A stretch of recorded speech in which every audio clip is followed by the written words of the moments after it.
to my channel, Purposeful Play, where I talk about all things early childhood education.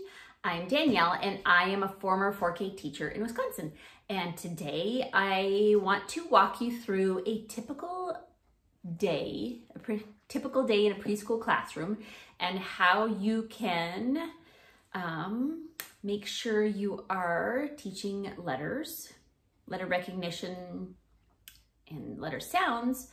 Instead of doing letter of the week, how else can you teach letters in a preschool classroom? So that is what I'm talking about today.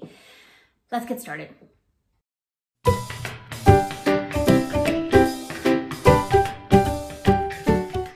So I have taught in half-day programs, so I'm gonna kind of run through a half-day program and what you can do throughout that day to make sure that you are helping children with their literacy skills, their letter recognition, kind of in each part of the day. And I will also link down below several videos that I think might help with some other ideas. So let's start from the very beginning.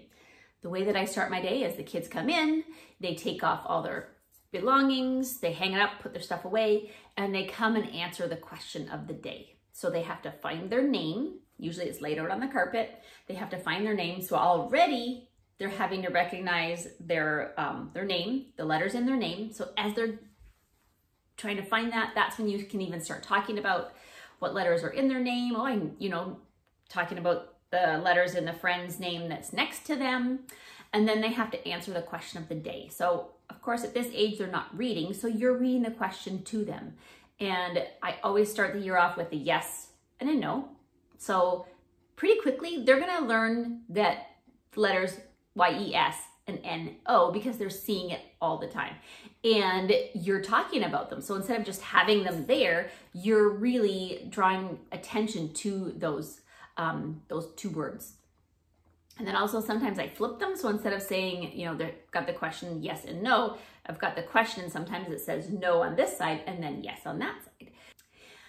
As the year goes on, I have the children, instead of them moving their name, like their picture with their name card, then they start writing their own name, whether it be on a little laminated piece of paper, I guess, or on a little strip of paper. So again, that helps with their fine motor and writing the letters. I think the last video I recorded, I was baking something, and now I hear that my cookies are done.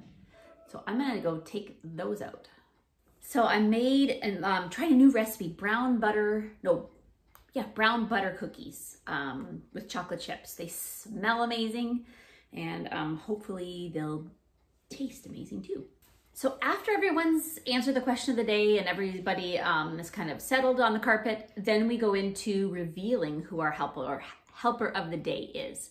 And remember, at the beginning of the year, or when children are first starting to learn about letters, the first letters you should be teaching are not the ones at the beginning of the alphabet. They're not the most frequently seen or used letters in words.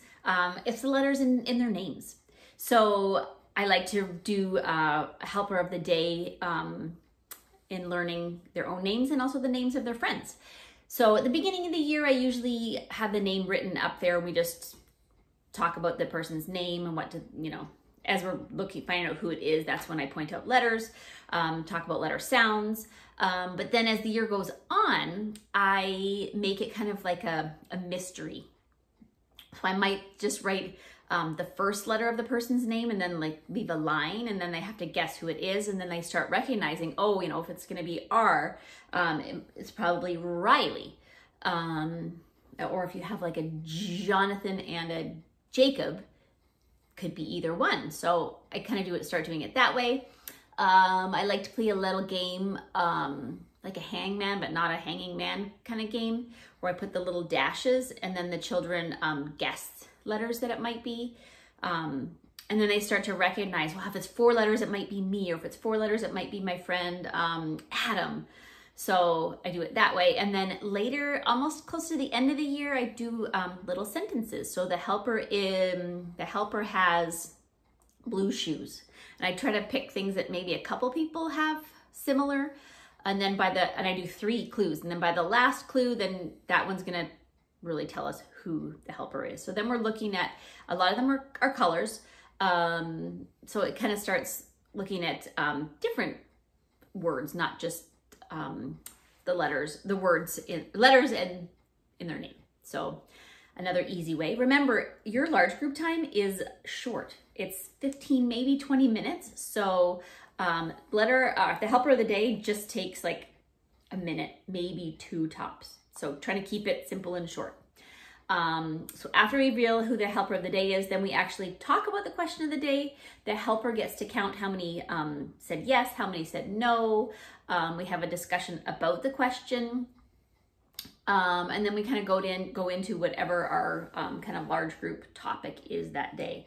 A lot of the time we do some kind of shared writing, whether it be, making a list of things, taking some kinds of notes. So when I am doing that, then I go and, whether it's on chart paper or the whiteboard, I'm the scribe, or I'm the person who's writing the notes, and I'm kind of doing that self-talk when I'm writing words on the board or on the chart paper. So again, they're being exposed to letters that way.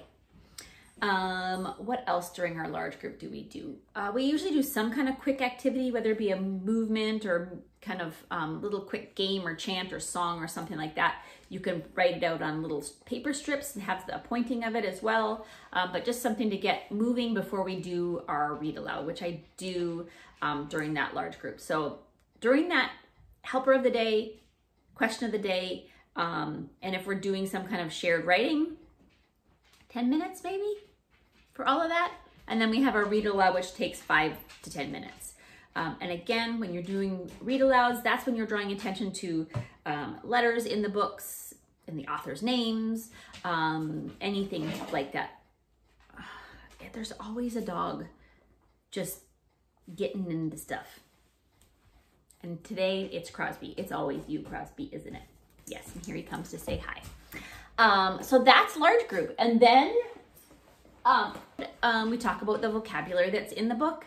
I like to make a list, or having that interactive word wall where you have little cards that have your vocabulary on it, or just making a list on the board of words we know. So if you're in like a specific topic and study, then you can have all those words listed in case the children need to reference those later. So again, you're drawing attention to the letters. One other thing I like to do during large group time is if you're talking about someone's name or you're talking about a letter or a word or whatever, I do like to have them practice drawing it and practice the sound of the letter. So if we're talking about our friend Madison, who's the helper of the day, Madison is the letter M, starts with letter M, and then have an action that goes with that. And I have an entire actions for every letter. They're always the same. The visuals are always the same in all of the interest areas, just to have that consistency and that connection. And then drawing the letters in the air. So making really big drawings of letters in the air. That's when you talk about the straight lines. We're going up, straight line down, and then you can talk about curves, short lines and then tall lines, or sorry, short lines and long lines. So that's the time to be talking about letter formation. Transitions. So after large group is when we usually transition to small groups. And you can do a transition during that time, whether it be I reach into my bag and I pull one out. Do you know its name? Then give it a shout. I had to go grab my bag of letters. I don't usually keep it in a Ziploc baggie, but these were ones that came that I had stored. So they reach into the bag, they pull one out. Do you know its name? Then give it a shout. You show, they pull it out. They go F. You can say at this time, what letter does F make? Everybody can do the action, or everybody can draw the letter in the air. Sometimes, depending on what we're transitioning to, and I need a little bit more time to transition, I have everybody doing the action, drawing it in the air, and then I also have the person who pulled this out write it on our whiteboard. Not just uppercase though. That's a question that I get often is, do you teach uppercase or do you teach lowercase? I think you teach both. When these kids head off to kindergarten, they are going to start to read, and they're not going to be reading just lowercase letters. So yes, they might be easier to actually write them, but they need to be able to identify both uppercase and lowercase. So I do both. So, you know, just kind of getting creative in how you're transitioning and bringing attention to letters. Not just letters, could be numbers, could be rhyming, could be alliteration, could be anything you can think of. And then during, I'm gonna skip over choice time because we'll come back to that one. But then we usually have a moment where we have like a music and movement where everybody's cleaning up from choice time. And then we put on, one of the teachers is at the carpet and we're either singing, we're dancing, we're doing something, or we're having our mindful moment where we're doing some yoga or deep breathing, that kind of stuff. So pick songs and activities and finger plays that have to do with some kind of specific objective. After our music and movement and mindful moment, we transition to snack. So again, great time transition to be working on letter recognition, moving right into snack. And then the other thing I do when children are looking for their place to have their snack, you can have them choose their own spot. That's totally fine as well. You can put their name cards out so they're having to find their names. You could put their first name, you could put their last name as well. So they have to go and find their last name and they're able to read that. But I also put out a letter at a place. And so after they wash their hands, they're given one. So if they are given the letter M, they have to go and find the place that matches their letter. So they have an M and they have to go and find the spot that has the letter M. You can change it up where you have an uppercase letter and a lowercase letter that they're given one. You can also do it where they're given a letter and they have to go and find a spot. If they were given the letter M, they have to go find a spot that has a monkey, a picture of a monkey or a little monkey. So then they're having to think about what letter it is that they have and also what sound it starts with. So just again, being really intentional, purposeful, taking advantage of each and every second you have of every day. And then choice time. So that's not the order I do things in, but choice time's, you know, really where all of our learning, I shouldn't say all of it because I just told you all the different parts of the day that we're learning, but a big chunk of learning happens during playtime. It's also a big chunk of your day, you know, about an hour. Did I talk about small groups too? I may have just skipped over small groups. That's okay. I will link below many, many videos that I recorded for small group activities. Choice time. And then during choice time, when you are sitting down playing with the kids, that is again when you are talking about the letters. If they are in blocks and they are playing with cars and you're like, wow, like I see some roads here. I feel like there's some things that are missing. You know, I notice when I go out driving, I see a stop sign. Maybe we need to have a stop sign. You know, which one of these is a stop sign? It starts with the letter S. Well, we don't have one. Let's make one. So, you know, I guess for me, and I don't know why these things come to my mind. Maybe it's just experience. I don't know. I have all of those objectives and outcomes in the back of my mind in everything I say and everything I do. So, well, it's great to plunk a bucket of Lego on the table because that's great fun. What are they learning from playing with the Lego? I'll share a picture here of some sticks that we were collecting up one time during a tree study. It was actually, we were looking at them during a small group activity, and I think we were actually comparing the length of them, and then one child took them and made them into a V and said, hey, you know, look what I can make the letter V. And then everybody else started using their sticks and twigs to make letters. So that's why we ended up putting this out as an activity at choice time with little letter cards and all of the sticks that we had collected. And then we ended up making a class book with the photos. So we photographed all of the letters that the children made. Kind of had to put a couple in there that we made too, because not every letter was created. But you know, sometimes you just use what you have and go with what the children are doing. Okay, so not only is it the activities that you're planning and each moment of your day, it's also your environment. So setting up your classroom with a lot of literacy everywhere. What do they say? A literacy-rich environment. So that means that children's names are everywhere, on their cubbies, on their mailboxes.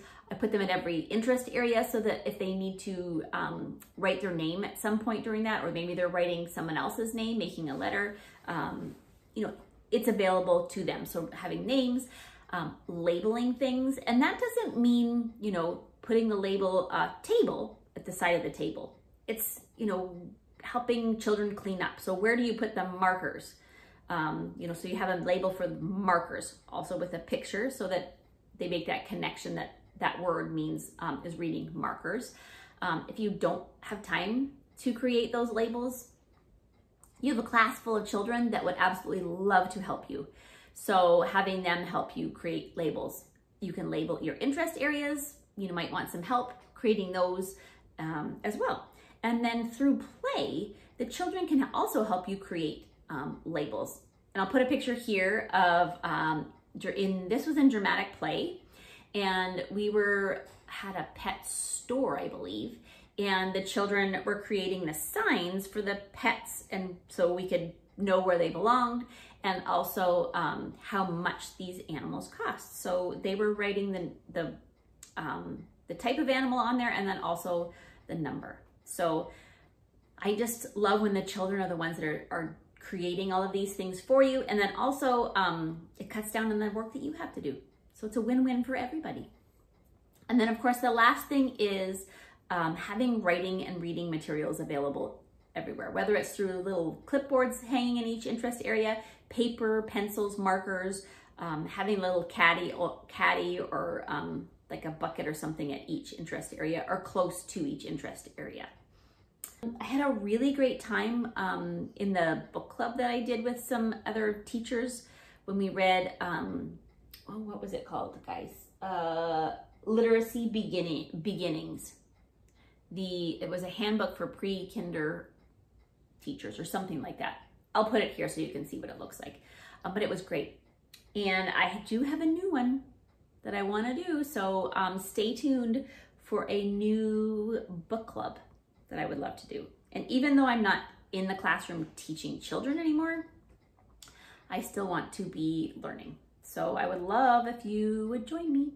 If you want, share your ideas in the comments below, because I think we all benefit from each other and our own wonderful ideas. So add those below. Give it a thumbs up if you like this video. And stay tuned for a next one next Friday. It's my goal, guys. It's my goal to put one out every Friday. But you know what? Things are busy and I'm just doing the best I can, and I know you guys understand. So again, thanks for watching. I'm gonna go and taste one of my brown butter cookies now. Have a happy day.